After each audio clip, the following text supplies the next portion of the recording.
Ladies and gentlemen, let me see here. I know for the playback, this will be jumping right in. And this takes a little bit of time to connect over here on this side. Let me see also if I can. This, what in the world? One second here. Oh, no. Oh, give me 1 second.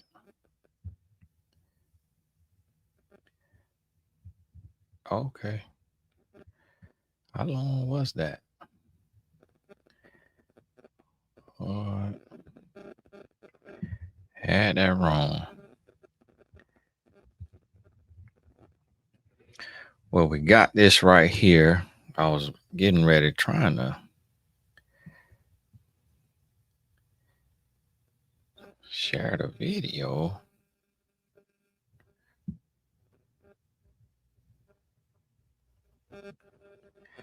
Y'all forgive me. I was trying to put the video on my how I let you share it on as a post because I said I might go on, but then I didn't confirm it.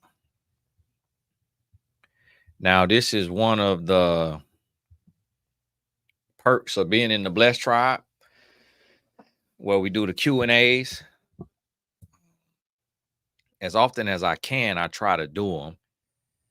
But it's a lot of times, sometimes I'm just flowing in the spirit and not able to get to the questions just because of the topics that's at hand. And as you know, we got a lot going on out here in the body. And it's crazy. I have been doing this for 2007 to now. So what's it, 14 years is 21 plus 3, 17 years I've been doing this. And I've never seen it like this in the body, like just so much back and forth and just so much. But it's coming to this point to where it's gonna be a separation between the real and the fake. And just like on my earlier video where I was reading, where it was talking about how it's gonna come a day soon where God's children truly gonna be shown. And so it's crazy. I was just on YouTube. I went in there onto my personal YouTube and I'm scrolling. I'll be watching sports stuff and just different, biblical stuff. And just I never before did I used to see like so often with me and somebody thumbnail. Somebody got me in a thumbnail, trying to make them some money and commentating. And the other thing too, what I feel like if you have a channel and you could teach something, you could share something, whether it's in the financial space, in the relationship space, real estate space, then that's one thing. But I could not imagine the headache or the comments and the stress that come with having a channel that is just a reaction channel and just addressing other people's stuff and not teaching nothing from your heart, from your spirit. I couldn't imagine that, like what comes with that, and just battling all those different spirits and having to watch all those videos. Hats off to those people. And some people do it with genuine good intentions, and then some people do it just trying to be famous and make some money, like a gossip blogger. And it's one thing about that I've noticed about people who come from marginalized areas is that as soon as we see that there's a way to make money, so many people will pile into that space on top of the people who doing it for the right reasons or with genuine intention. It's so many people that are pile into that space, just like, hey, oh wow, this is another stream of income for us marginalized, systemically discriminated against group of people. So I could come over here and just do like gossip blogging and just do reviews, and I could make tens of thousands or hundreds of thousands, and people would just jump in there. And then what it does, it like it derails your purpose. For those of you it's Q&A tonight. If you're not in the Blessed Tribe, then you won't be able to ask a question unless you do one of them other things that they have on the page. And if you have a question about anything I've been talking about, spirit of a little dummy, spirit of a little ugly, just put a hashtag Q in front of your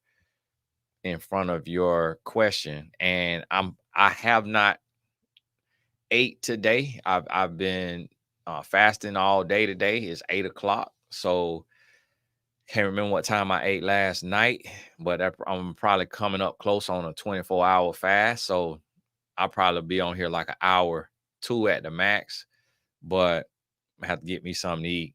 But I'm able to be on here tonight because my wife, her birthday is next week, and so her friends took her out to dinner tonight. So, and then I got a 17-year-old son with my 10-year-old. So my 17-year-old is the guardian, and my house around the corner from a corporate offices.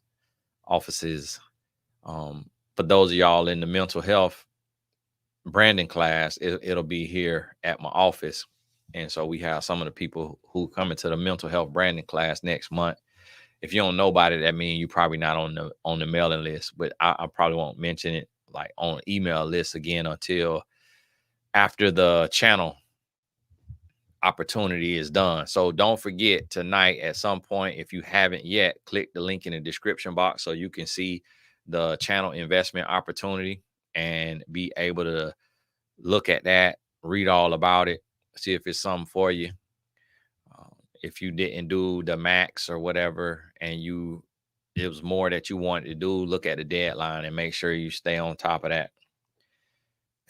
I'm 28, he's 22, met out in public. He thought I was younger. I feel bad because I'm actually starting to like him, pays for dates, gives gifts.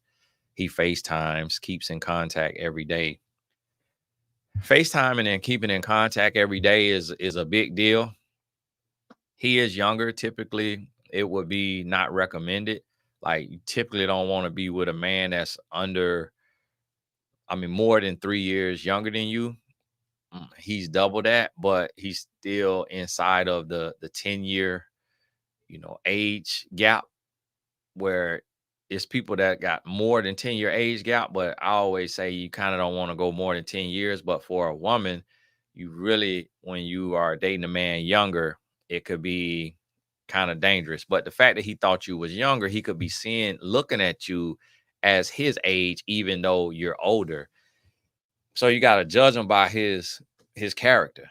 And as long as you don't let the spirit of a little dummy get on you, you'll be all right. And you judge him by his character, because some men are beyond their age, in wisdom. And so it's not a one size fits all when it comes to that. In one video, you mentioned to never accept a man's money, but in another video, you said one way to tell a man is interested is by how much he invests in you. Can you elaborate? I'm not sure what you mean by not accepting a man's money, but you kind of got to listen to the context.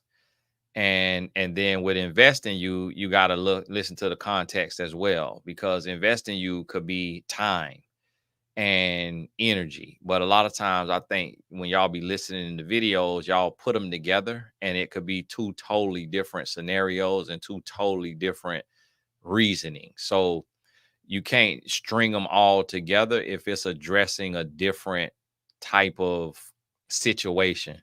And so you could be talking about the video where I say, if you go on a first date, offer to pay your half. And then if he says, no, I got it, let him pay. But offer to pay your half so that you don't look like the stereotype of gold digging women and just wanting a man for his money. And it'll throw him off guard. And he might say, what are you doing? Why are you trying me like that? But deep down in his heart, he respect that you even offered, even if he doesn't believe that it's a genuine attempt. And then if he goes to pay, then accept him paying for it, and don't try to force his hand and make him let you pay. And then on the invest in you is not money. So it most likely, pretty sure it was talking about how much time he'll give you, because I'm never talking about money on investing in you. And because any man has money, pimps spend money, pimps spend money, playboys spend money. So you might have was cooking or cleaning while you were listening, but listen back to those. And a lot of women are totally against that, offering to um not sure what that was. I ain't know if that was a question right there. Make sure y'all put hashtag Q in front of your question. A lot of women always, in this day and time, especially, have a problem whenever I say offer to pay your half, but it's different from a male perspective, because what you have to realize is the reason why I say that is because the red pill society exists. And because of the red pill, men no longer give women the benefit of the doubt. And men don't look at women, and this is on average, men don't look at women as like someone who deserves chivalry, someone who deserves respect. And so you up against that. So a man is already looking at you as a gold digger. So if you just come with a sense of entitlement, which used to be expected and okay to have back in the day, but now it plays right into the whole red pill teachings that women are gold diggers. So by telling a man, hey, I'll take care of my half. For one, you telling him that just because you buy me something don't mean you're gonna get something in return, and doesn't mean that you own me. And you also telling him that you're independent and you can stand on your own 2 feet, and you will be interdependent when y'all get married. So he'll see that when he said, no, I got it. Because I've been in situations with women to where the man is going to pay and she like, no, and she forces it, forces it, forces it.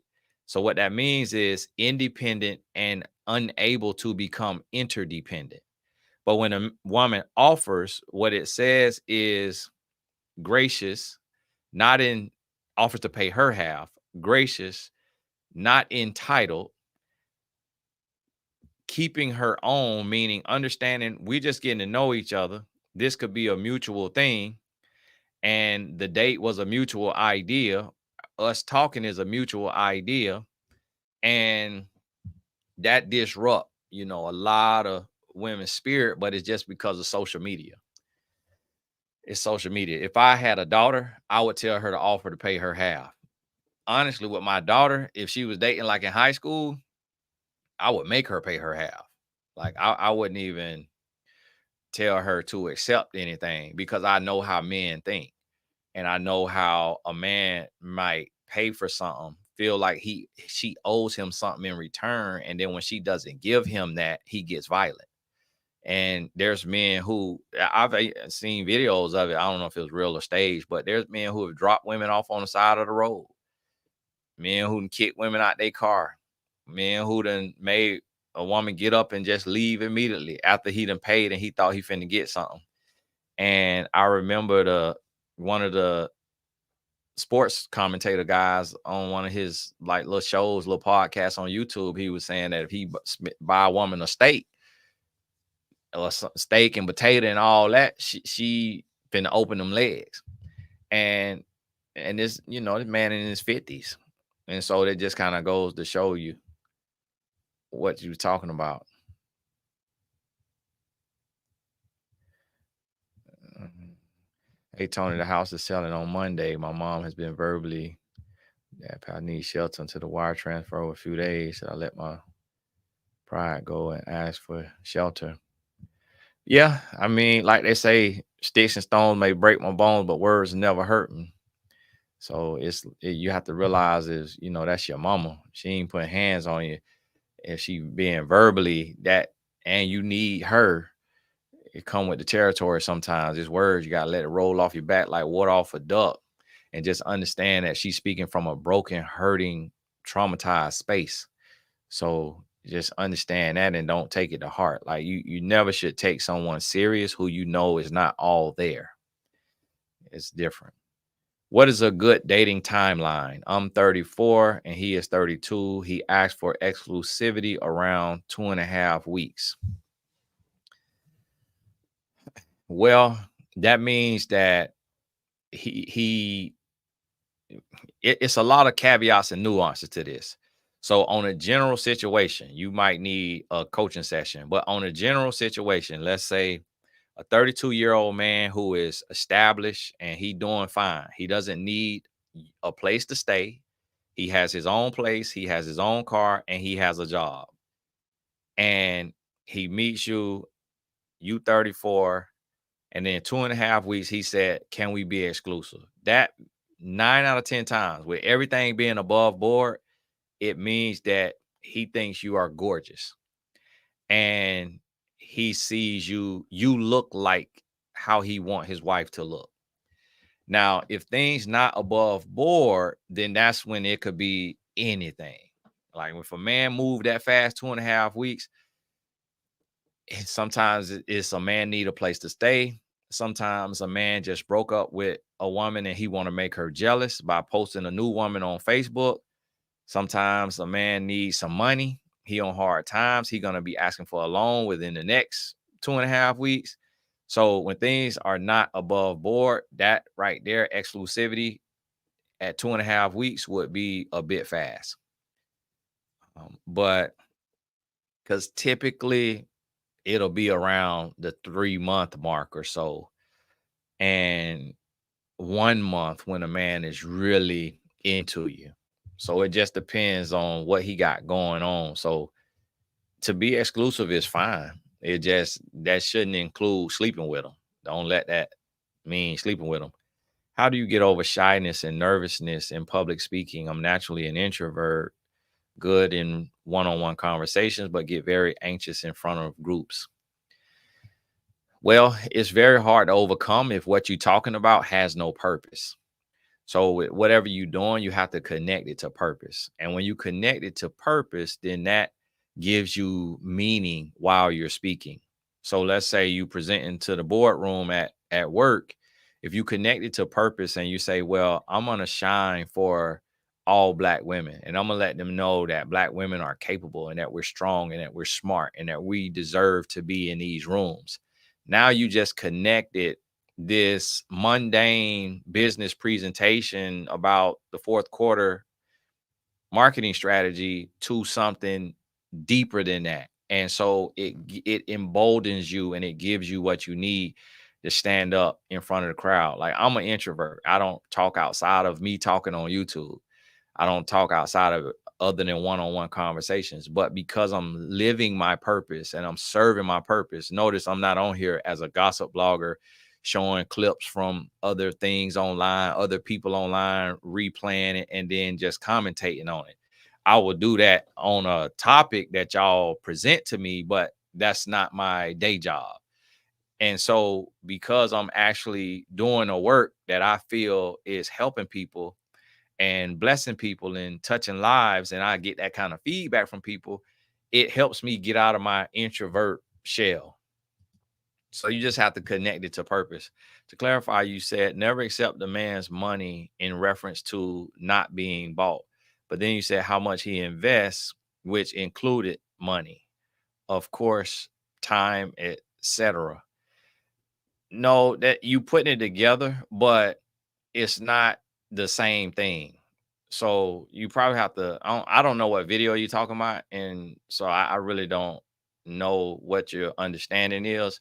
But accepting a man's money and not being bought, that's like kind of how dope boys do, kind of how pimps do. But then what a man invests, it has nothing to do with money. It's talking about time. But invest meaning if you in a relationship and if he is like your birthday coming up. I ain't gonna say on here just in case my wife see this, but for her birthday, I have a 3, 4, 5 things. It's like a 3, 4-day experience for her birthday. So if that was the context, that's what I mean by him being intentional and him giving time and him, but it's most likely meaning him investing his time and his energy because money is always a poor indicator because men blow money. That's why strip clubs are in existence. That's why Pornhub is in existence. Men blow money. So money is never a indicator unless it goes with actions like quality time, great conversation, and everything else you need that doesn't involve money. So you kind of have to, use inference when you listening to the videos. You can't take it so literal. You have to read between the lines, and you also have to understand that it's general and it's not specific to your situation. And that's why sometimes some of y'all will get a little frustrated with me because I try to explain stuff and break it down so long. That's why I do videos an hour, 2 hours, 3 hours, 4 hours because of questions like that. So it's like here she watching the video and completely misunderstanding it and then putting one thing against another thing when they don't go together. And she's implying that, oh, and that's one thing you have to realize is I would never contradict myself because what I teach is principles. So if it goes against each other, it's talking about two different scenarios, two different places. So one, not accepting money is a dating thing. To him, how much he invests is a marriage thing. So that's two different time periods in the relationship. And you move totally different. But what women do today is they meet a man and they allow a man to pay their rent and they allow a man to pay their car note. And this is like within the first 6 months. And women will meet a man and they think that just because they met a man, that he's supposed to pay for their hairdo, pay for their nails, pay for all of that. Dope boys and scammers do that because they have multiple women. But real men do not pay for hair and nails and all of that for a woman that's not his woman, a woman that he's not seeing as a potential wife and that he's fully committed to. And so that's why you kind of have to use inference. Have you noticed black men bashing black women heavily lately on social media, especially single moms, but never accountability on the men that your question got cut off there? I haven't noticed it just right now. Like, and you kind of gotta stop watching that stuff because the algorithm will feed you what you entertain. And so every time you see something like that, just hit them three dots and hit do not recommend channel or hit them three dots and click not interested or whatever, or hide this content. Don't show me this content because once you watch one or two, the algorithm is going to show you only or a bunch of that type of stuff. And you should never curate your algorithm to where you're getting this content and that content. You should never have your algorithm like that. Your algorithm should be all in the same lane. So you have to be careful what you watch. And YouTube show me in YouTube Studio what y'all be watching. And it be so crazy to me how we watch good and then we watch evil. And then we expect the good to prevail, but we mixing the good with the evil. And so we watch hot and then we watch cold, and that makes us lukewarm. And you can't be lukewarm. So you got to be careful with that. But it's not new. The red pill, the MGTOW, and all of that, it's been around now online since YouTube been YouTube, it's been on there. But once you dive into one of them, you're gonna see it. And the reason why the men are doing that is because a lot of times what the men don't understand is it's a lot of people who have a spirit of little dummy. And a lot of people don't understand how algorithms work and how the internet works. And they don't understand that sensationalized content is placed on the internet, and some of the stuff is fake and some of the stuff is staged. And so a lot of the men are actually believing staged content by content creators. So there are men and women who, when Instagram Reels started paying for Reels and Facebook started doing in-stream ads, they would be actors. It would be a guy and a girl at a date, and the guy would be recording. And it's like, who does this at a date? Like, who pulls out their phone? Like, you're not a celebrity, you're not on a reality show. Why do you have out your phone recording your whole conversation? But they literally staging these conversations, and it'll show like the woman saying something. It'll be a black guy with a black woman, and the woman will be saying something like, I'm ordering a steak and I just want a bite of it. And after I order a steak, then I'm gonna get the lobster tail and I just want to take a bite of it. And he like, yeah, but the steak is $100. And she like, I know, I don't care. You a man, you supposed to be paying for this. And they literally staging this, and it's completely fake. Well, the men will see that and think it's real. And so then they go and create hateful content against black women because they done seen 10 different videos that was completely fake, that was completely staged, and they take it literal, and then they go make videos about it. And then some of them is also, they're also taking and they're mixing in with their own personal things, with their own personal experiences. And what I mean by this is, and it just happened, I see it happen all the time because it comes to me. There are women, there are black women who, they need to make money. They living in a tough city. It could be Atlanta, New York, LA, and it's hard to pay bills. It is hard to pay bills for everybody. We all experience that. Well, there are some black women who, they meet a man and he's a big spender, and she gets used to it. But then he just want to sleep with her, and then he leaves her. But now she has gotten used to getting 1,000 additional income, 1,000, 2,000, 3,000, 4,000 a month additional. Or she got used to having her rent paid or her car note paid.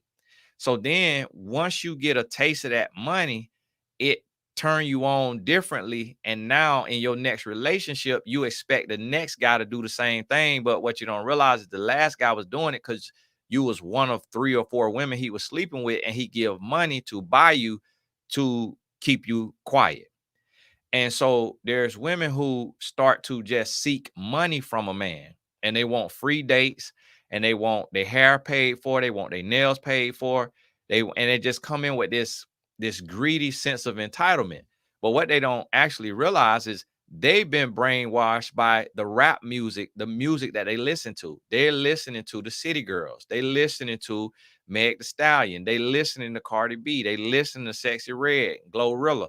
They listening to all these toxic messages, and these women saying that 8-figure dude, that's her type, and they need money, and you got to buy a bag, you got to pay for this. And that's what they listen to. Like, that's what they ride to. That's their workout music. That's their chill music, and not realizing that they're being programmed. So now they getting this programming, and then they go and they want every single thing from a man. And then this gets publicized, and now this angers black men. So then black men take and get angry at the imagery, like I talked about on my video earlier, how Meg the Stallion, Sexy Red, and Glorilla, they set the temperature for black women. And then, but their messages are so toxic, and then it make the women who listen to it toxic. And then the men are being programmed by Pornhub and OnlyFans. So then the men have this perverted spirit.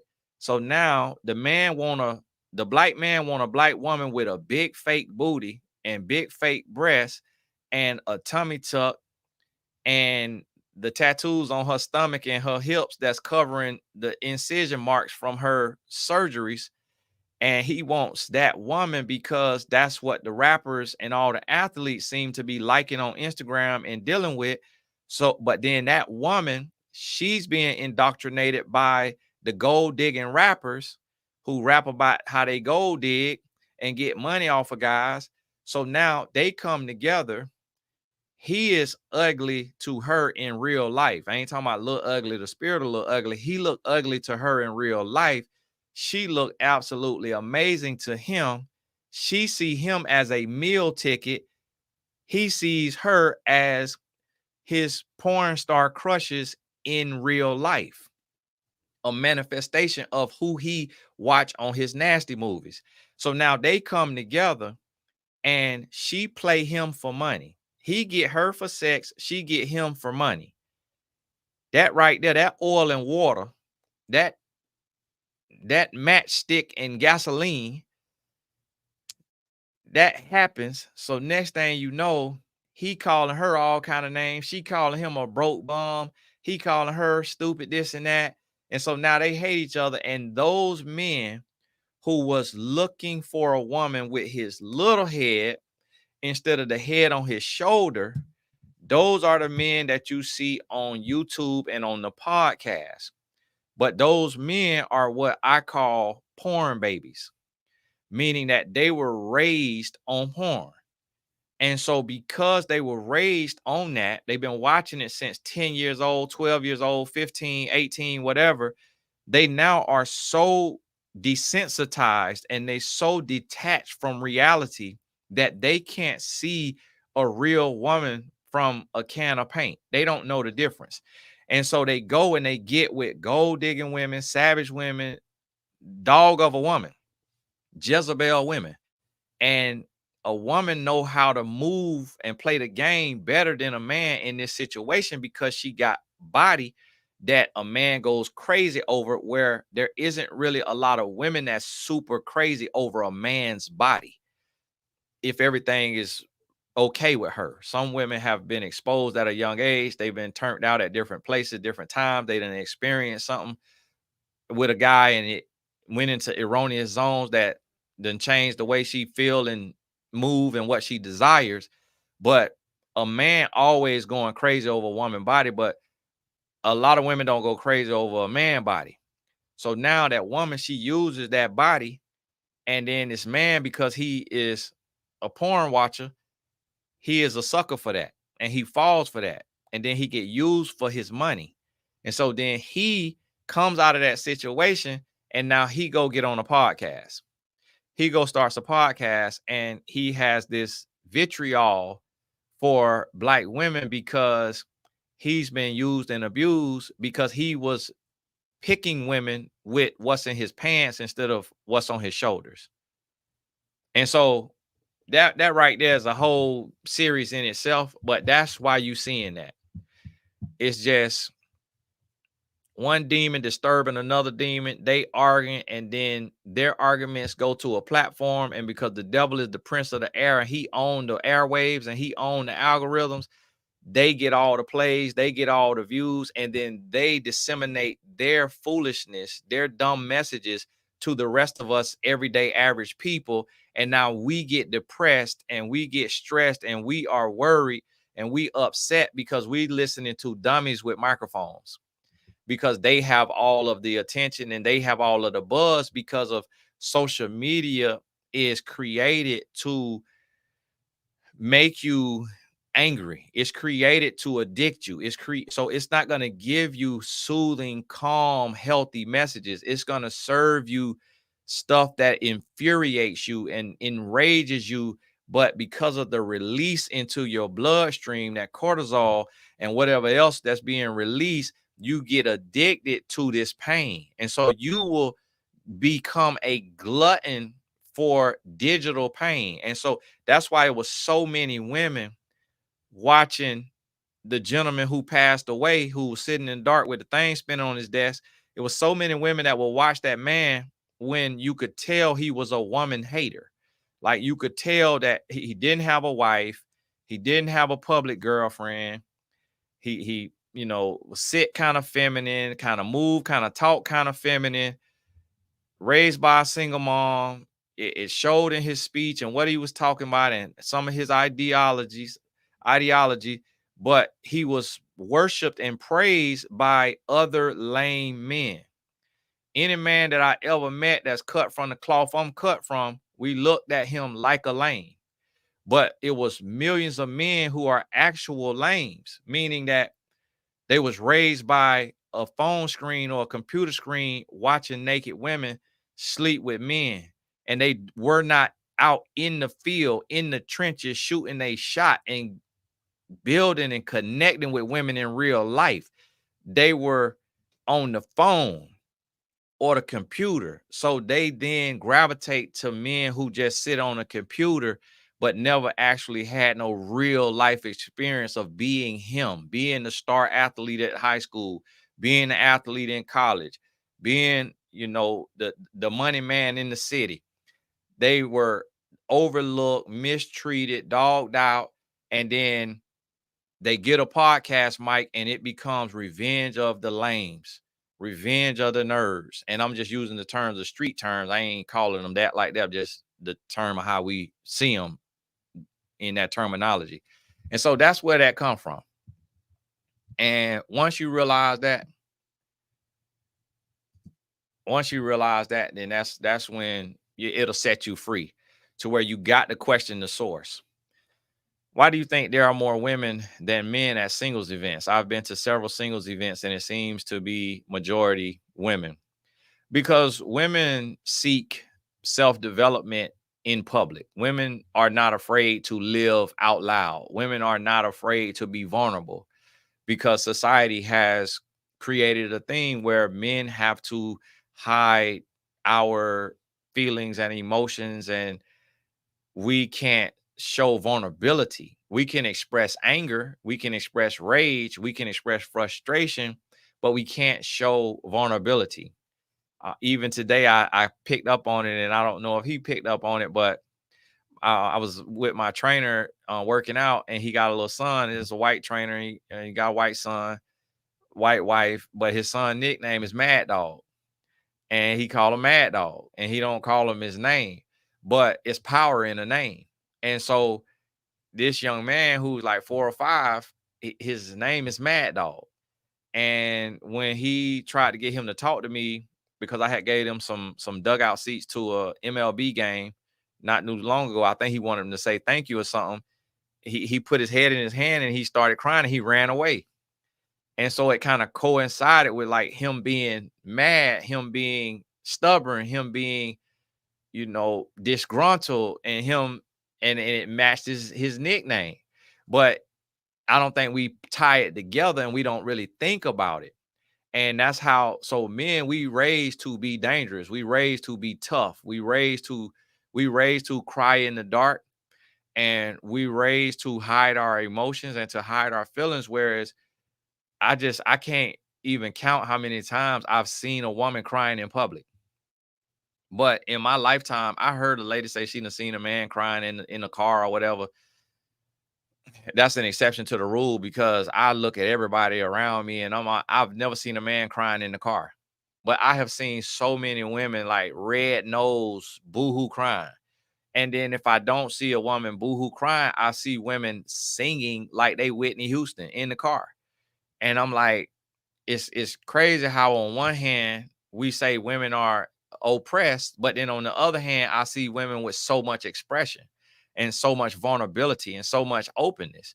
And so that's why when you go to these events, you see more women because women are encouraged to get an education. Women are encouraged to do self-development. Women are encouraged to have health and wellness and soft life and self-care. Whereas men are encouraged to be blue collar, not white collar, have calluses on your hand, have a rough beard instead of a nice, neat beard, to have hairy legs and rough masculinity instead of being, clean and etiquette and aesthetically pleasing. And so that's how that translates into that space, because a man doesn't feel comfortable showing publicly the vulnerability that he's single and he's wanting, because he feels like that represents desperation. Whereas a woman a lot of women will wear desperation on their forehead like it's a badge of honor. And whereas a man, he would rather crawl in a corner and die than to let a woman think that he's desperate or wanting or in need. And so he would rather just go shoot his shot at Starbucks, at the mall, or online dating than go to a singles event. And a lot of times the men who go to a singles event is they have a spirit a little ugly. I would say majority of them have a spirit a little ugly, meaning they come in there not really looking for a real relationship and all of that. They come in there looking for somebody to lay down, to put on her back. Do you recommend that a woman waits a certain time frame to date after a loved one parent has passed away? No, it's not a timeline on that. You have to listen to your spirit. You have to make sure that you are healed. Make sure that you can go in and not need to cry on the person's shoulder. You need to go in healed.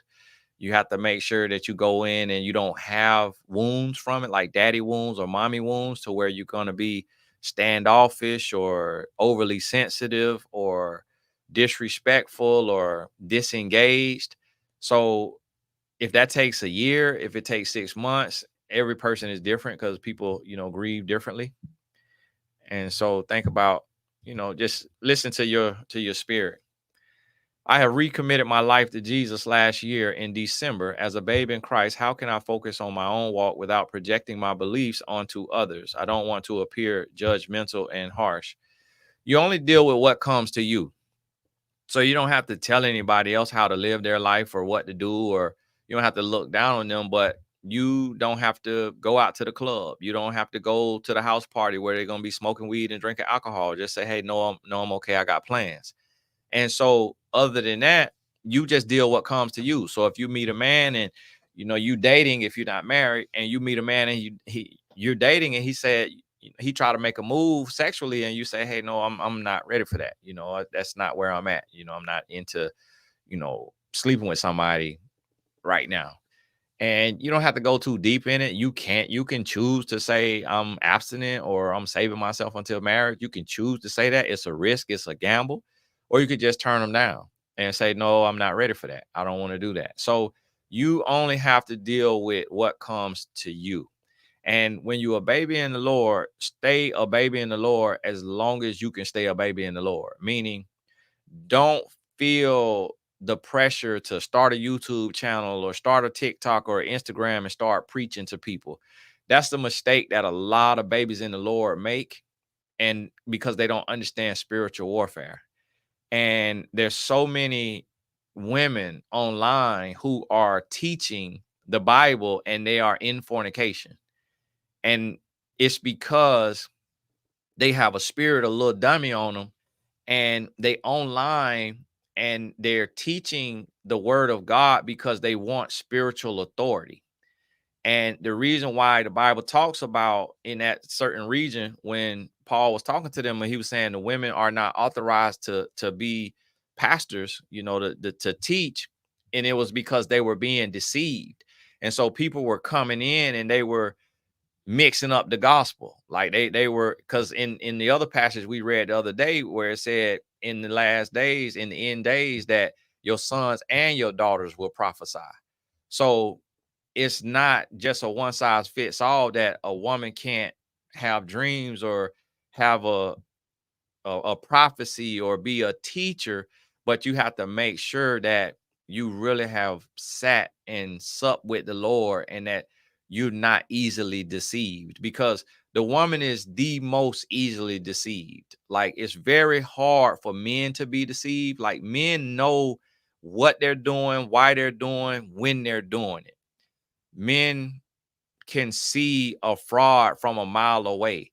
And that's honestly why there's not really any guys who have any sense that come for me, because a man knows a man. So any man with any sense at all, he could look at me and listen to me for 5 or 10 minutes and know that I'm the real deal, because men know men. But women cannot do that. Women will actually look at me and think that I'm fake, and then they will go to a single relationship coach who is fornicating and think he is real.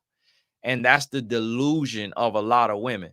And so that's why Paul said what he said, because he was trying to protect the body. Because he said, listen, these women, they'll be talking to men who claim to know about God, and they teaching false doctrine, and the women are believing it. Just like the scripture we was reading the other day, where it was talking about how these men going into these houses and deceiving these women who burden down with lust and always hearing stuff but never coming into the knowledge of truth. And so stay right there where you at, and just allow the Holy Spirit to protect you and guard you, but you don't have to project, you don't have to try to teach, yet you don't have to, you let your spirit, let people see your smile, let them see your helping hand, let them see your kindness, let them see your patience, let them see your friendliness. And then they say, what's up with you? You smiling a lot, like you so nice, like you held the door for 10 people, 5 of them didn't even say thank you. Like, we pulled in the parking lot at the same time and you let me have the parking spot. Like, we was about to sit at the same seat at the table and you let me have the seat at the lunch table. Like, what's up with you? Like, why are you so nice? Like, that's very rare. Then you're able to say, well, I accepted Jesus Christ as my Lord and Savior, and I've been reading my Bible and just learning about the fruits of the Spirit, and I'm just living the way I believe a Christian should live. And then they inquire within, tell me more. Because I had this issue with church and I went through this and this. How do you feel about this? And how did you get over this? And how do you get over that? So you got to remember, your actions and how you carry yourself may be the only Bible somebody read. And so, like somebody came up with the quote, genius quote, it say, share the gospel, and when you need to talk, or teach the gospel, and if you have to speak. And so basically it's saying show the love of Christ. And then somebody will I don't know what that is right there. Y'all can't add on to a question, because after I answer these questions, I forget all about the last one. So Brittany, yours says no, he has things together, and I don't know what you're talking about. I just seen that one. And on this chat here, y'all only have to post your question one time. You don't have to post it multiple times like you used to when I'm on the YouTube app, because I'm on an external thing. So I'm able to just go slowly write down the list. And y'all just let me make sure I just got my phone situated in case my wife texts me or need me, but we should be good.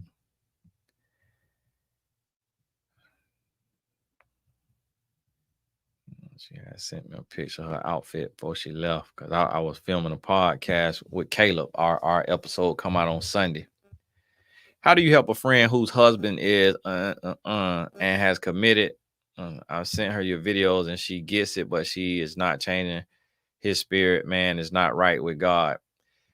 You can't help him, because she got a spirit of a little dummy on her, and he got a spirit of a little ugly. And so that's, demon with demon.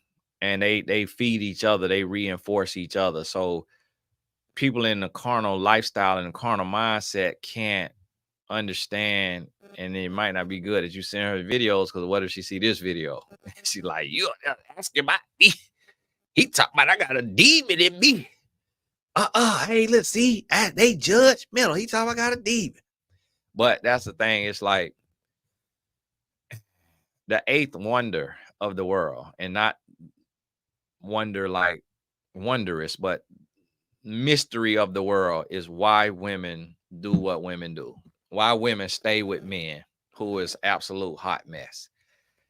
I I don't think I'll ever understand it, but other than God created a woman with endearing love because he knew how men are.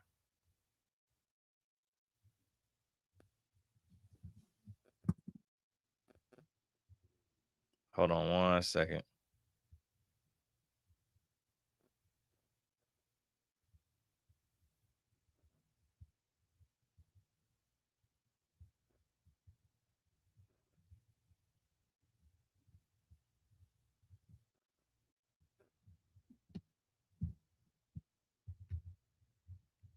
Sorry about that. My son text me. It's like he could tell me later.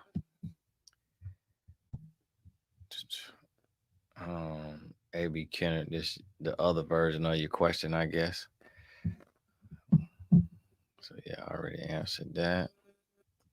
Is it a red flag if a man under 40 is living off his VA benefits? Only if he's allowed to work and he's not working. Yes, that would be a red flag. It speaks to the type of man that he is. But if he's getting VA benefits and it's like some type of disability type check or something, and they saying you can't work because or we gonna not give you this money, then that's different. But I didn't go to the service, so I don't understand VA benefits and what it's about. Left toxic job as elementary principal.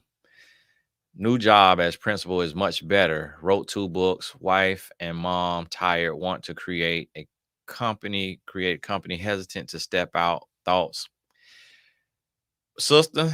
Mm, you gotta. That's a tough life. That's a tough life. Like round of applause for you. Round of applause. Principal. For one, bring me in. Let me talk to the whole school. I ain't gonna charge you. Let me talk to all them kids. But no, you're elementary. My kid might be too young for me. I can't talk in that little voice. Okay, guys, so what I want you to understand, you have to too young for me. But I used to substitute teach, and you know how fast them 5th grade girls were. Ooh, Mr. Gasson. Oh my goodness. Girl, hey, girl, you say Mr. Gasson? I'm like, y'all, it's in the 5th grade. I was blown away. Oh, that thing hurt me to my heart. But listen to me. You already wrote 2 books. I don't think you should step out unless your husband say that you could step out and he'll cover the bills. If he say, I got the bills, do your thing, and you feel like your comfort or your level of living, you'll be okay with that, then you could step out. What I recommend, I wrote this in my book called The Dream Chaser. So read that and it tell you my whole story of how I built my businesses and my brand. What I recommend is balancing the dream and the job until the dream becomes the job. And so when you in a space like you're in, you probably need to get him a year of coaching program where I help you lay out the business and doing a lot of the leg work for you. And then when we have the finished product and concept and it's finished, then I share it with my audience so that you have like a beta testing group. You have the people in the Blessed Tribe go and look at your product, buy your product or your service or what have you. And that way you get to kind of generate some revenue and then build a bridge. Because if you get forced out, that's when God will take and have a bridge for you. But when you walk out, that's different because a lot of times you walking out of frustration or exhaustion, it may not be in God's timing, and then you end up having to crawl back. But I commend you. I wish I could be a principal. And I just that college schoolwork be boring me. I'm like, my goodness. I'm taking a class right now, and I'm like, man, Lord help me get through this boring stuff. How do you love like you've never been hurt before? You heal. You gotta heal. And so let me give you an example. Because I've seen stuff and done a lot of stuff, like the other day, my wife was talking to me and she was telling me about this dad that sat down at the bench before practice and was talking to her.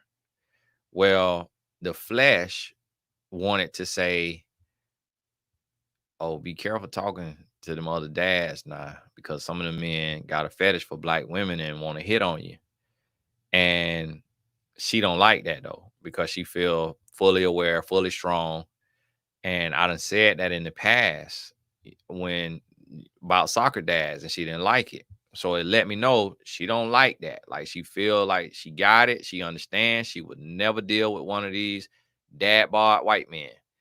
And so, and then I had to think about that and say, okay, Tony, you got to remember who you married.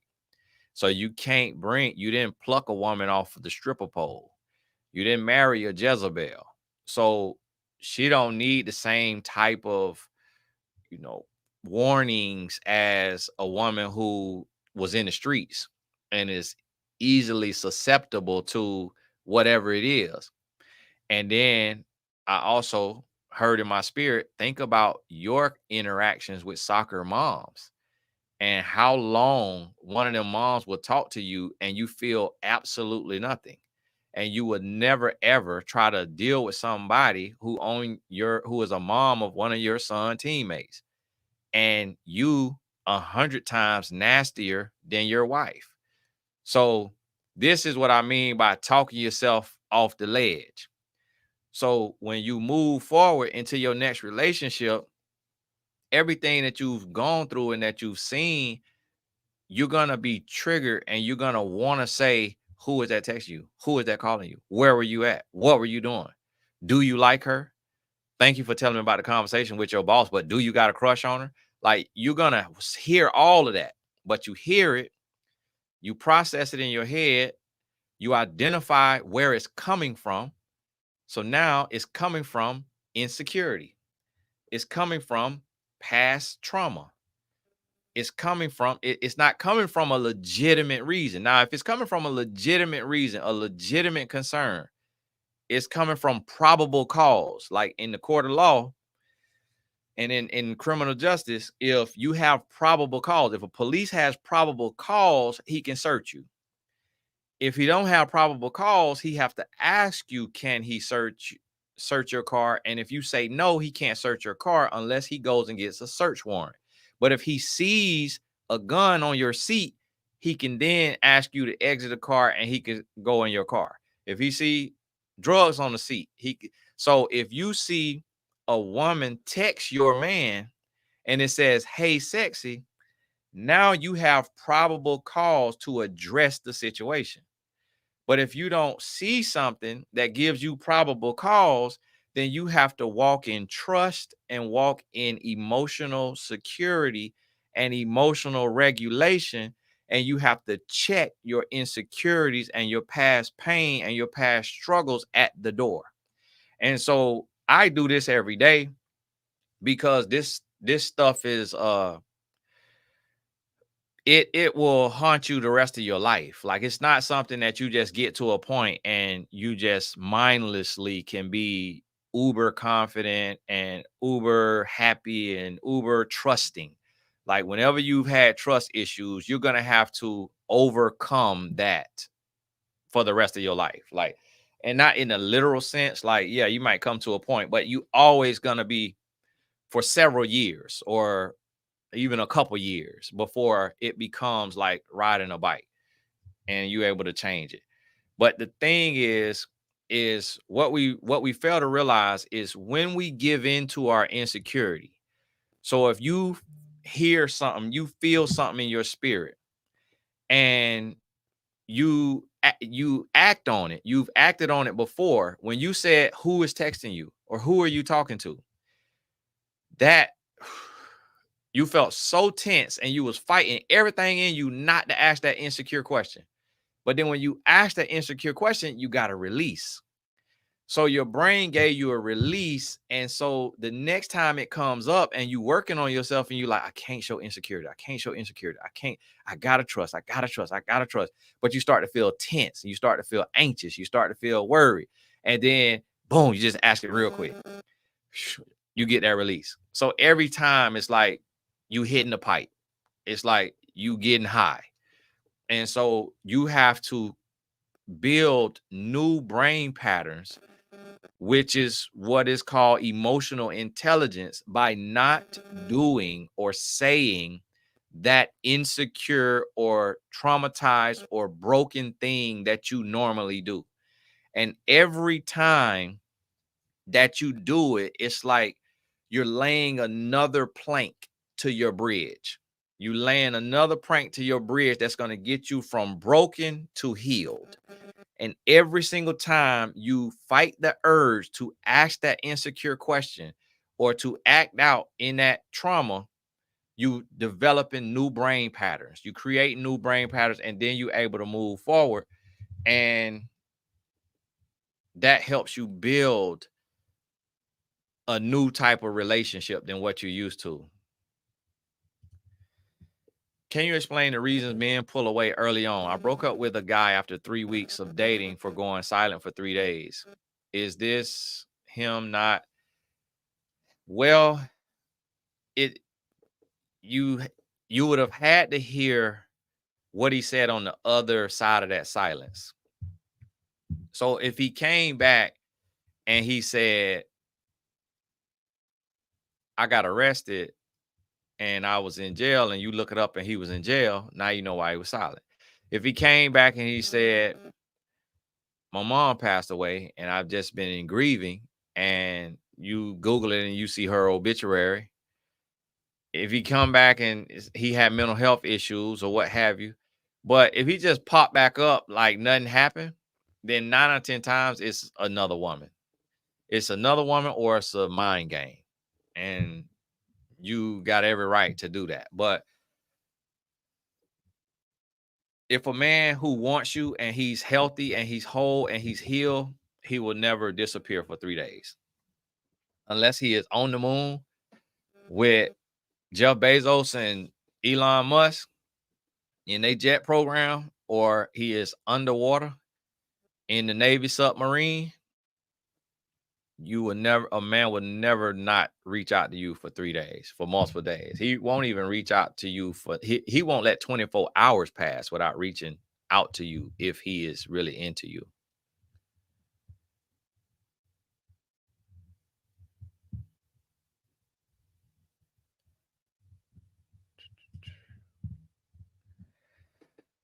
My boyfriend says he's passionate about certain topics, and he says that I take a lot of things he says out of context.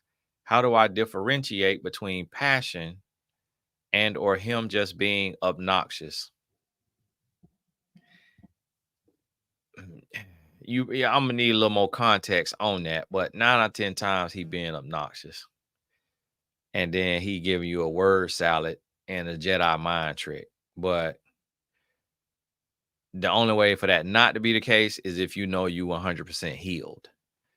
Now, I mean, you're not healed.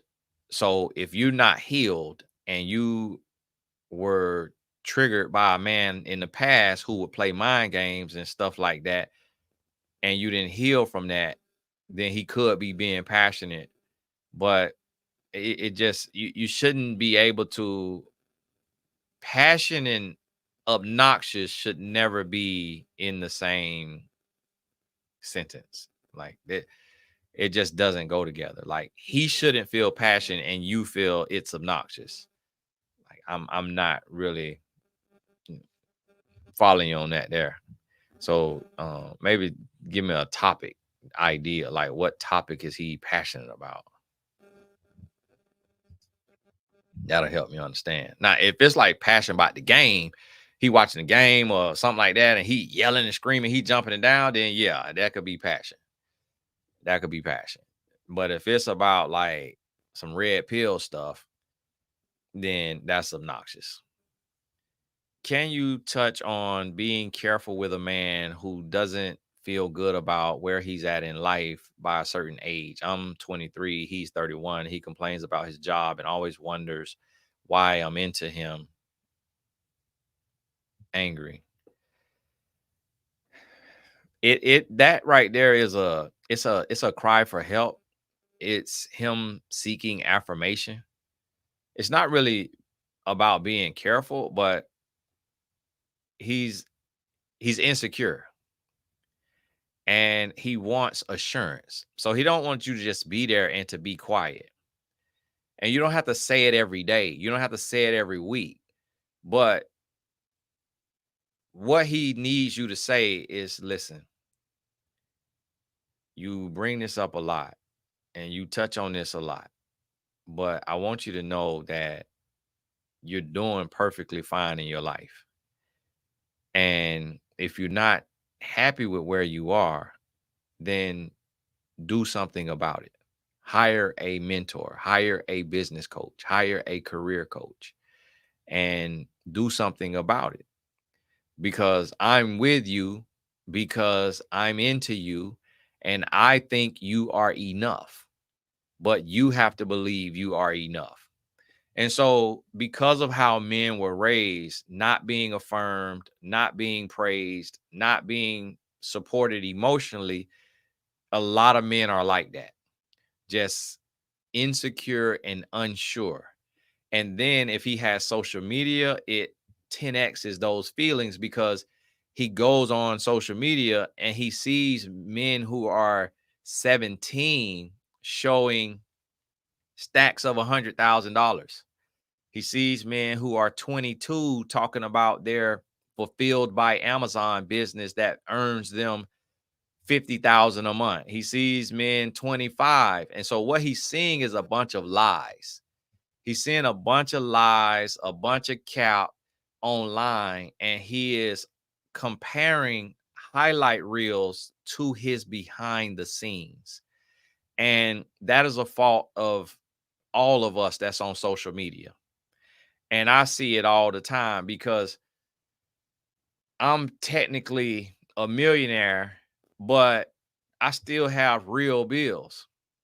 But when my wife goes on Instagram and she sees this woman who has actually less than her, but the lady makes it look good, she will assume that the lady is breaded. And I'm like, these people could be paycheck to paycheck. Like, just because somebody got a G Wagon, I got your first G Wagon with a 500. I had a 500 credit score and only had to put down $10,000. Like, a G Wagon don't mean somebody rich. And so I have to remind my wife and my homeboy, my security guard of these things, like, because a lot of people believe what they see. Now, me, I have an advantage because I'm a life coach. So I don't I get to see people real life. So I don't believe anything that I see online. Like, I can't even, like, to be honest with you, I think Jeff Bezos broke. Like, that's my reality. When I look at Jeff Bezos and I look at the fact that majority of his wealth is in stocks and that he just had to cash out 300-400 million dollars in Amazon stocks, which if he already was loaded with cash, he wouldn't have to cash that out. He could have just let it ride through the market if he really was that rich. But he took all this money off the market, which let me know he need money just like everybody else need money because he got a space program that costs $7 billion a year. So you got big money, you got big bills. And people are always talking about, oh, here's Warren Buffett and here's Bill Gates. 200 billion in one picture and not one Gucci belt in sight. But when I was in the Amalfi Coast, we on the boat in the Amalfi Coast, me and my family, we riding down the Amalfi Coast, and the person who doing the tour, who on the captain or whatever, get on the mic. Hey, that house right there is Bill Gates' house. It's about 50 million. And we ride down, look, that hotel right there, it has like 30 rooms in that hotel on the mountain of over here in the Amalfi Coast. It's owned by Bill Gates. So that's why he don't have a Gucci belt, because he got hundreds of millions of dollars in businesses and assets and or liabilities and things of that nature. So you can't believe what you see online, and you got to help him understand that. And that's what he's suffering from. And so you got to express that. When you with somebody, it is our job. A lot of people say, oh, it ain't my job to do all this, to do all that. Yes, if you got to live with somebody, then you partly responsible for their mental health, for their mental state, because words have power. And so you have to take it upon yourself to where you can't say, hey, just fix yourself. Hey, just grow. Hey, just whatever. Then you have to be able to, speak life. And my wife has been doing that a lot lately. She's been speaking life, speaking life, speaking life. But I just think it's just the spiritual growth that we've had over the years. And it's like, because she never was like that. She never was like a cheerleader, like a big upper, like, because she doesn't come from that. You know, her dad is not like that. Her mom is not like that. You know, they're Jamaican. So it's a different type of lifestyle, different type of mindset, different type of struggle, especially when you come from another country to America and you got to make it. You build a certain toughness about yourself. So whereas my mama and my daddy is just pour out, pour out, pour out. You amazing, you amazing, this amazing, this amazing. What's this here? Wrong email list.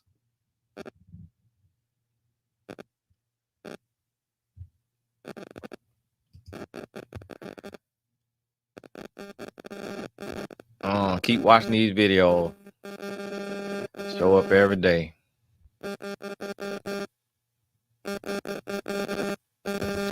Show up every day. Stay single. That mean you healing.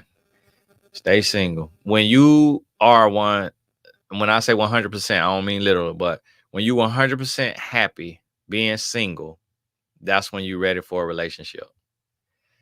And that go over a lot of people's head, and they don't understand that. But basically what it means is when you are full, when you have been filled, when you are healed, that's when you're ready for a relationship. When you are a desperate single, a relationship could kill you. But when you happy being single and you okay being by yourself, that's when you're ready for a relationship. Because you know what happiness being single and alone feels like, you will walk away from a relationship that is not for you. But when you are empty as a single, you will stay in a relationship that's not for you because you fear being alone more than you fear being in a toxic relationship.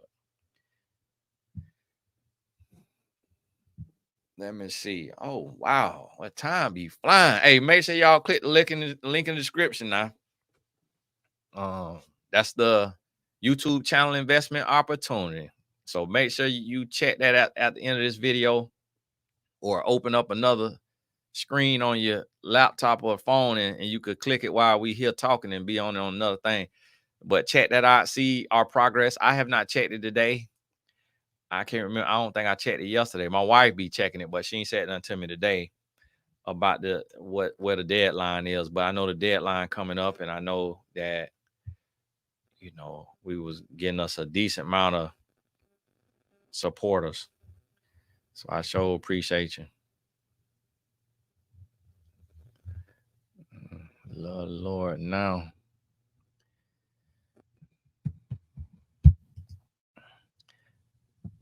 Oh, is that a guy? Or is that a guy? Look like a guy sitting in a chair in the studio smoking weed. I don't know if that's a guy or not.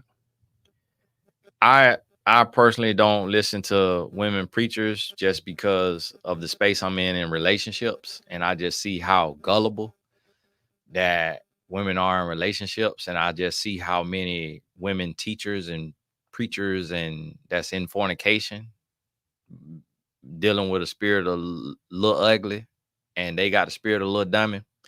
So I really don't be in that space. And it's nothing, you know, nothing disrespectful. I just view it differently because I'm dealing with the stuff every day. My husband had a failed business and has blamed me for not having the financial cushion that I promised. That same year, I lost my mom and had our second child. He blames me for his poor credit now. In a situation like that, you have to put it back on him. Like, you can't carry that. You can't carry that. You can't accept that. And you have to tell him, you know, you have to speak truth to power. and you got to express yourself, and you got to say, what you're saying is a cop out, and you using me as your scapegoat when you need to be trusting in the Lord and leaning on the Lord. I am a woman. You're supposed to be my protector and my provider. And you're angry at me and taking this out at me and being inconsiderate to the fact that not only did I lose my mom, but I also had our second child. So have some decency and some respect and understand what I had to go through and why I couldn't have a financial cushion, instead of thinking that, instead of pretending like I've just been sitting on the couch every day eating cookies and ice cream with a perfect life and nothing else going on. So the key when you dealing with men, is you have to be direct. You got to be direct. So you got to tell them how you feel. Because if you just internalize and you go to crying, you will become his punching bag, his verbal, emotional, spiritual, and eventually maybe even physical punching bag. So, but when you speak your mind, you don't yell, you don't curse, you do it in a time of peace. You don't do it in an argument. You don't do it when tempers are flaring. You do it on a regular night like tonight. Hey, I need to talk to you. I need to talk to you. And you bring it up and you just let him know how you feeling and you express yourself. He may try to deflect, he may try to whatever, but you stand on what you're saying. And if you have to say it the same way, 10 different ways, the same thing, 10 different ways, then do that. How to know when it's safe to let your guard down with a man?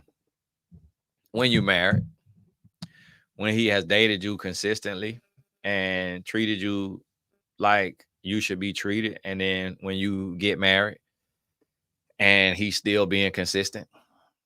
And I seen, like, with my wife, she dropped her guard a little lower, like every year, 2 years, 3 years. Like, she would give a little more of herself. She didn't give all of herself in dating. She didn't give all of herself in the first year, second year, third year marriage. It was like she was still kind of just, she was there, she was loving, she was caring and all of that, but it still was. I noticed as our marriage went on, she became more open, more expressive, more comfortable, more safe. And but I had to earn it. I had to earn it. And anytime if I bumped my head and my spirit wasn't right, she would be like a turtle pulling her head back into the shell. And so you also have to understand that, because a relationship has ebbs and flows. Tony, do you consider a marriage that was formed by helping the other get a green card as a marriage? Was never really together, but have a child together? No. I mean, it's a marriage by law, and it's a marriage under God too, but it's not like a real marriage.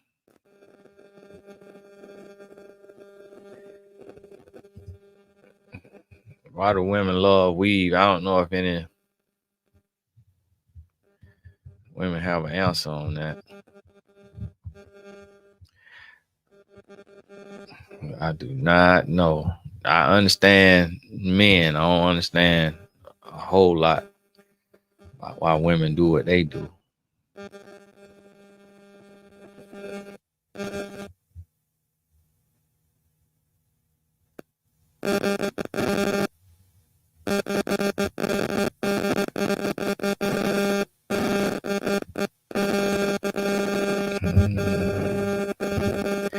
Let's see this. You said a real man wouldn't care if you live at home. I had man say no man will accept that because we don't accept men to do that. I live with my family after divorce from DV. I have a child. He from the red pill community. So you got your red pillar. Not 9 out of 10 times the men you meet, if they ain't red pill, then they pink pill, meaning it got a little bit of red in there, in the blue. But a man have to, when you meet a man, you gotta be able to communicate and conversate past his red pill beliefs, because no longer the days of a man giving a woman the benefit of the doubt is over with. Days of a man seeing a woman like as the weaker vessel, like the Bible says, and like somebody he should like protect and provide for, it's over with. It take time. Like you gotta build with that man. It ain't gonna be just off the rip like in the 30s, 40s, 50s. It's a new day because men see women like bossing up, like in they talk, in their attitude, and then it's a lot of women that's misrepresenting everyday women.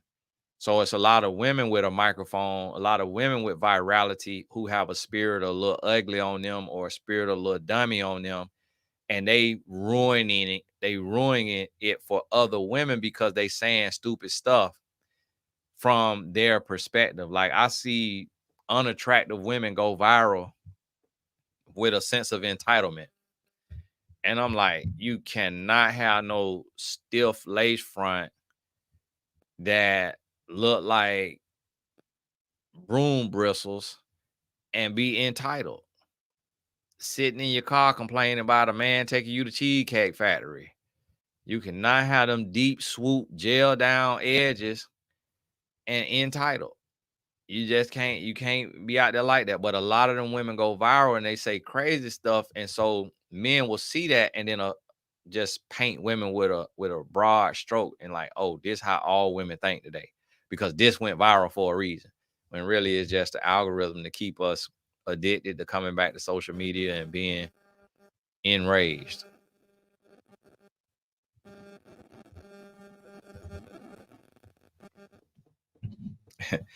So my wife's second event, because they was going to a restaurant and then to like a little type of rooftop thing, is at 9 o'clock. So man, I wanted me. I done fasted all day and now I ain't gonna have nothing to eat. It's 9:23.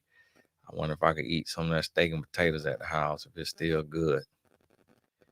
They ain't gonna have me toe up from the floor up.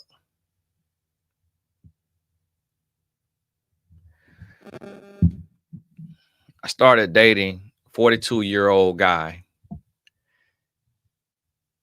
even years younger than me. Maybe that meant 7.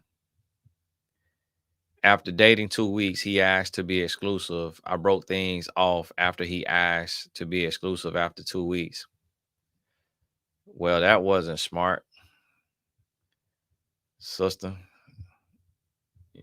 Just because a man asks you soon to be exclusive, it's not a bad thing. That means that he sees and he likes what he sees. If he got everything going for himself, it's different if he's like a hobosexual and he looking for somewhere to live or a car to drive or a green card. That's different. But if the man got what he got going, that mean that he could see you as his wife. But now if you don't get a feeling that he could be your husband, then that's different. But yeah, that wasn't a smart decision. And it sounded like you did it out of you ain't listening on just this channel. You listening to some of them, maybe some of them women with spirit a little dummy on them or something. And that's like a reaction out of fear or being unhealed. But it's nothing wrong with a man knowing what he wants as long as he got everything going for himself. What's the best way to start writing a book? I have a lot of information that I would like to share on overcoming SA and how that affects your relationship when it's not addressed. I think the Birth Your Book program is $9.99. It's a bit too much for here. That's a whole course. So go to TonyGaskinsAcademy.com. Maybe somebody will put that in the chat. You will see that. What's the max time to give a guy to ask us to be his girl? He said we're exclusive. No, talk daily. He's peaceful, chivalrous, working on building his biz. as am I. That's the same thing. If he say y'all exclusive, then it's just a new way of saying it's we in a new day. So will you be my girlfriend is it's kind of middle schoolish today. So we're exclusive. He's saying that he's not dealing with nobody else. And if y'all talk daily and you ain't coming off nothing and you feel like you can verify that, then that may be the case. And if you need clarification, then just say, hey, we kind of speak different languages, men and women, men from Mars, women from Venus. You say we're exclusive, but you never asked me to be your woman or to be your girlfriend. So I'm just trying to clear some things up. And that's your right, because it's your life. That's your right to get understanding if y'all not on the same page. You have agency and ownership in this as well. Why do some men look at a pretty woman weird if when she is asked if she is single and she says yes? Like, does he think something is wrong with her or she is lying? I'm 29. That is the response that I get. I'm not sure. I think you might just be reading into it, but it could just be his nerves and just, it's his way of saying, wow, that's amazing. I can't believe it. Hey, that's funny. Yeah. That's funny. Yeah. Hey, it's still class now. Y'all bring your pen and pad.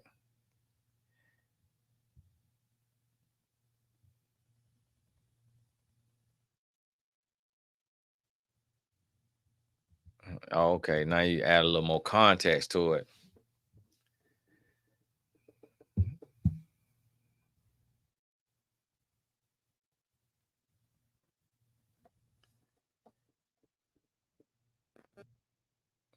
I'm guessing. Oh, if I'm reading this right, it sounds like he asked to be exclusive and then he went to Cancun,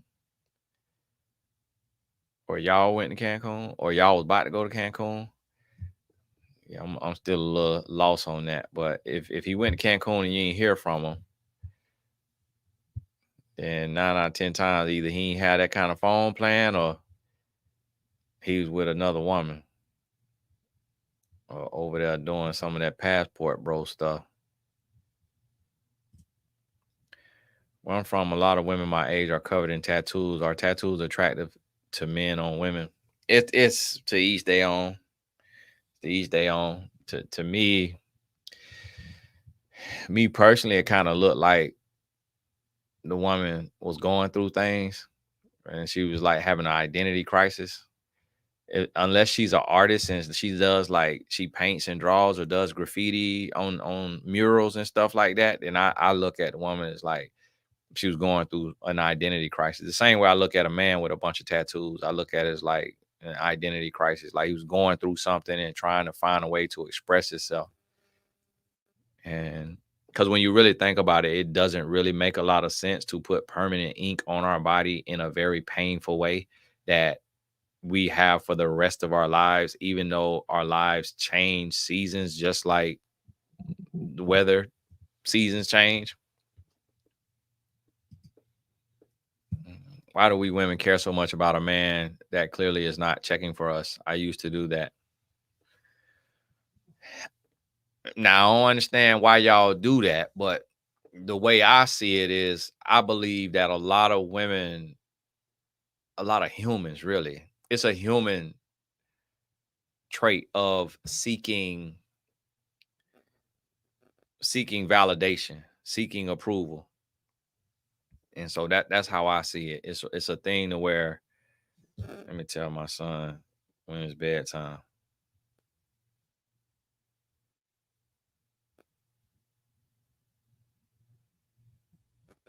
about that.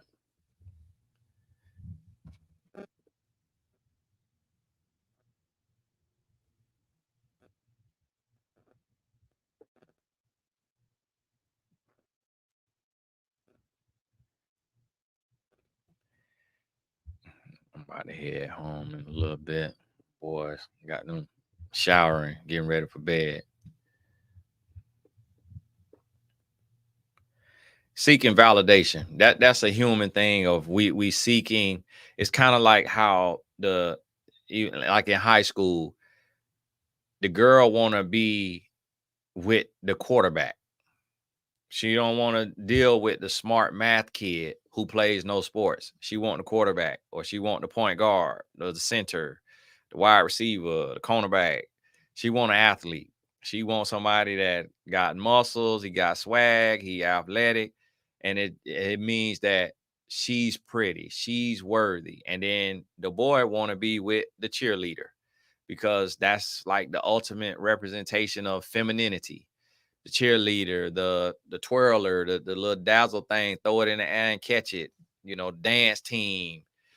He want to be with that type. He don't want the regular girl in class who good at math but don't play no sports or do nothing extracurricular.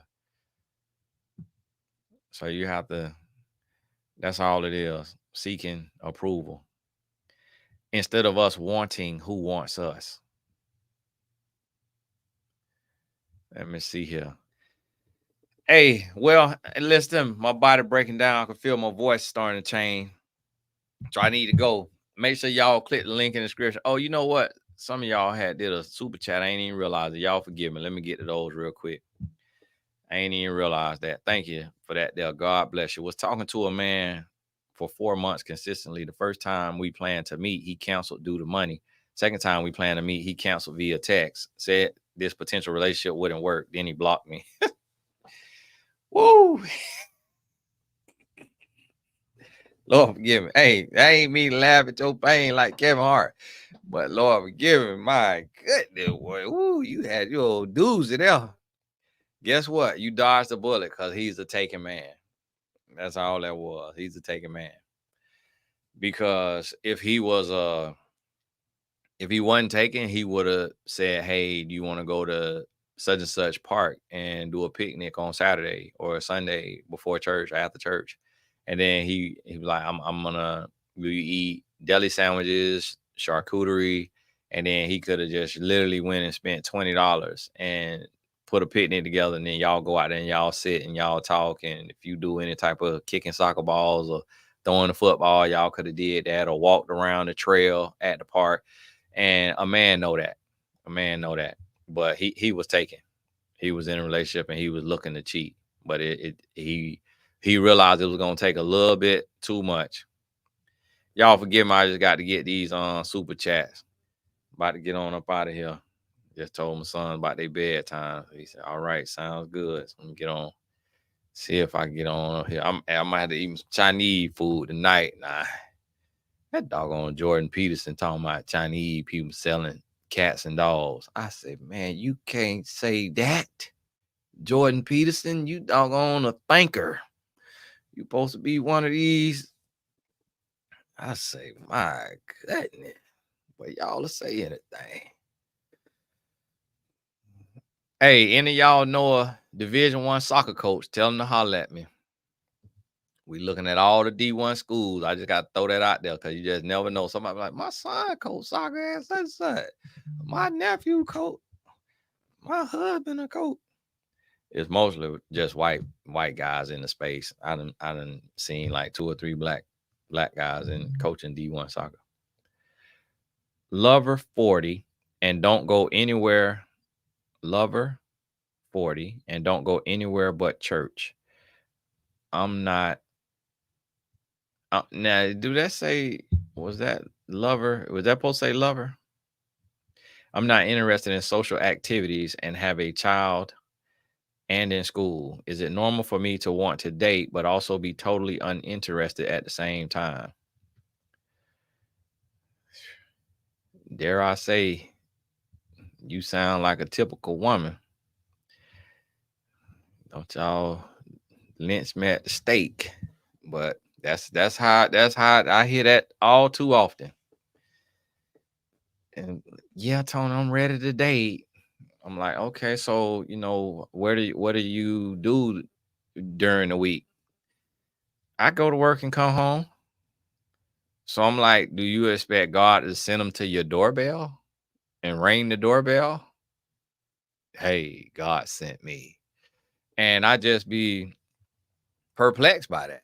But so no, like the Mary Kay slogan say, what it say? The pain of when the pain of change or something like that. When the pain of staying the same hurts worse than the pain of change, that's when you'll know. When you ready to join, you get on meetup.com, send me a check.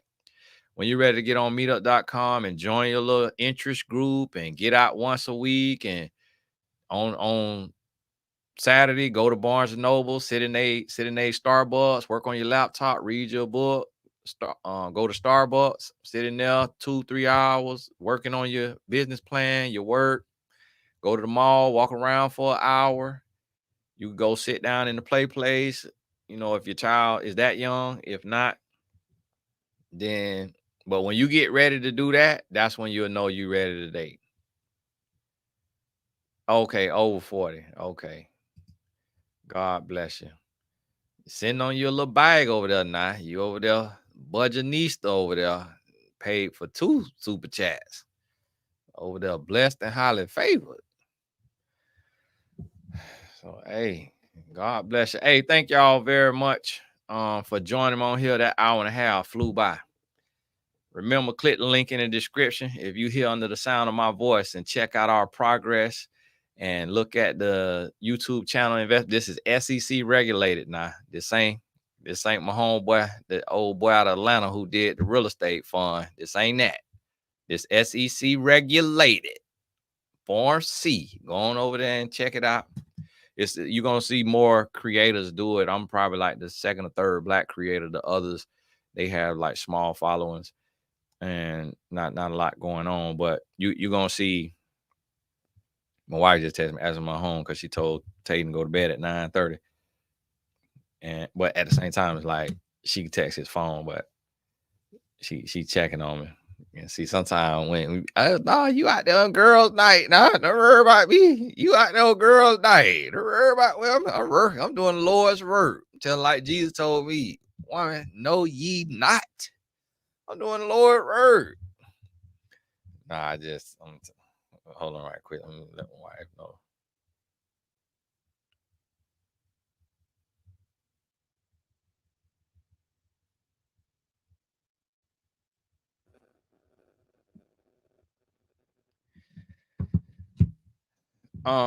Thank y'all to the moderators, Bless Tribe members. Thank you. God bless you. I feel like I can't remember how many Bless Tribe members we have, but I feel like it's over 2,000. I think might be over 2,000, might be three. I can't remember what it was last time I checked it, and I'll be looking and then I'll just forget the numbers that I done looked at.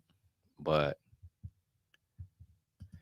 I ain't even see that right there. Well, maybe I seen it as another question. But God bless you though. But shout out to the Blessed Tribe members, to the new members and the current ones and the moderators. Appreciate y'all. And God bless y'all. And we will talk soon. And if I'm forgetting something, just read the chat. The moderators be putting a lot of good information in there for y'all. God bless you.